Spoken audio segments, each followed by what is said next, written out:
Bible சொல்லுகிறது, ஸ்திரீயானவள் தன் கர்ப்பத்தின் பாலகனுக்கு, நீங்கள் அந்த வசனத்தை படிக்கலாம், ஸ்திரீயானவள்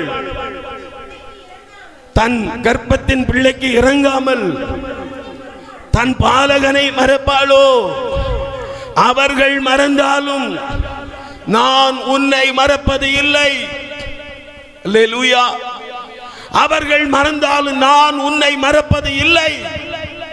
நீங்க உங்க பாஸ்டரை பார்க்க முன்னாடி பார்க்க வேண்டிய ஆளை பார்த்துட்டு வாங்க. பாஸ்டர் ரெண்டாவது பாருங்க, தலைவர்களை ரெண்டாவது பாருங்க, மேலே இருக்கிறவங்களை ரெண்டாவது பாருங்க. முதல்ல நீ சந்திக்க வேண்டியவரை சந்தித்து கொண்டு வா. அப்பொழுது உன் வாழ்க்கை பிரகாசிக்கும், உன் வாழ்வு மாறும், உன் வாழ்வின் பிரச்சனைகள் மாறும். ஹல்லேலூயா, ஹல்லேலூயா.